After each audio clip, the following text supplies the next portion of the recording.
இன்னைக்கு முதலமைச்சர் 110 ஒரு அறிக்கையில் நேற்று பாராளுமன்றத்தில் நிறைவேற்றப்பட்ட வக்ஃப் வாரிய சட்டத்தை திரும்ப பெற வேண்டும் என்று ஒரு அறிக்கையை வாசித்திருக்கிறார்கள். அதற்கு பாரதிய ஜனதா கட்சியினுடைய சட்டமன்ற உறுப்பினர்கள் நான் உட்பட திருமதி வானதி சீனிவாசன், மாண்புமிகு அண்ணன் திரு எம்.ஆர். காந்தி அவர்கள் நாங்கள் இன்னைக்கு அதை எதிர்ப்பு தெரிவித்து வெளிநடப்பு பண்ணியிருக்கோம்.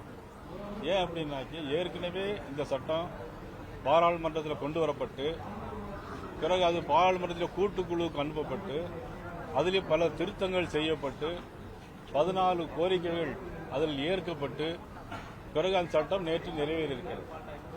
ஆக முதலமைச்சர் அவர்கள் இந்த 110 அறிக்கையில் இன்னைக்கு அதை எதிர்த்து எல்லோரும் திமுக கூட்டணி கட்சியை சேர்ந்த எல்லோரும் கருப்பு பேட்ச் அணிஞ்சு வச்சு இன்னைக்கு ஒரு கோஷம் போட்டிருக்காங்க. ஆனா சட்டமன்றத்தை பொதுக்கூட்ட மேடையில் போடுறத போராட்டம் பண்றது எதிர்கட்சி வழக்கமா பண்ணுவாங்க.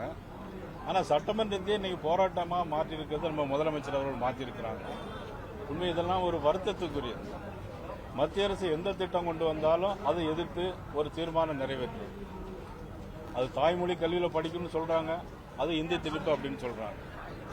பிறகு ஒவ்வொரு அறிக்கையும் இன்னைக்கு இஸ்லாமியர்களுக்கு எதிராக இந்த அரசு இருப்பது போல மத்திய அரசு இஸ்லாமியர்களுக்கும் கிறிஸ்தவர்களுக்கும் எதிர்ப்பு போல ஒரு மாயை ஒரு கிரியேட் உருவாக்கி கொண்டிருக்கிறார். ஏன்னா 2024 தேர்தல் வர இருக்கிறது. இந்த தேர்தல் காலத்தில் இப்படி ஒரு ஏற்கனவே 10 ஆண்டு காலம் மத்திய அமைச்சர்கள் பாரத நரேந்திர மோடி அவர்கள் இந்த 10 ஆண்டு காலத்தில் ஒரு இஸ்லாமியர்களுக்காவது எங்கேயும் ஒரு எதிர்ப்பு ஒரு குறை ஏற்பட்டால் அது சொல்லலாம். ஆனால் இது இந்த அரசு மாநில அரசு மத்திய அரசை இது இஸ்லாமியர்களுக்கு எதிர்ப்பு அரசாங்கம் போல ஒரு மாயை உருவாக்கி வாக்கு வங்கி அரசியலை தேடிக்கொண்டிருக்கிறது நமது முதலமைச்சர் அவர்கள் என்பது வருத்தத்திற்குரியது, வேதனைக்குரியது. அதிலும் குறிப்பாக சட்டமன்றத்தில் கோஷம் போட்டது எனக்கு தெரிந்த வரையிலும் இதுதான் முதல் முறை என்று நான் நினைக்கிறேன். எதிர்கட்சிக்காரங்க கருப்பு பேச்சு பண்ணி அனுப்பிச்சிட்டு வருவாங்க. ஆனா ஆளுங்கட்சிக்காரங்களே கருப்பு பண்ணி அனுப்பிச்சிருந்தாங்கன்னா இதை எங்க போய் சொல்ல முடியும்? இது தேவையான ஒன்று இல்லை என்றுதான் நாங்கள் இன்னைக்கு வெளிநடப்பு பண்ணியிருக்கோம். 232 எதிர்ப்பு தெரிவிச்சிருக்காங்க, அதையும் கேட்காம நிறைவேற்றிருக்காங்கிற ஒரு கருத்தையும் சொல்றாங்க.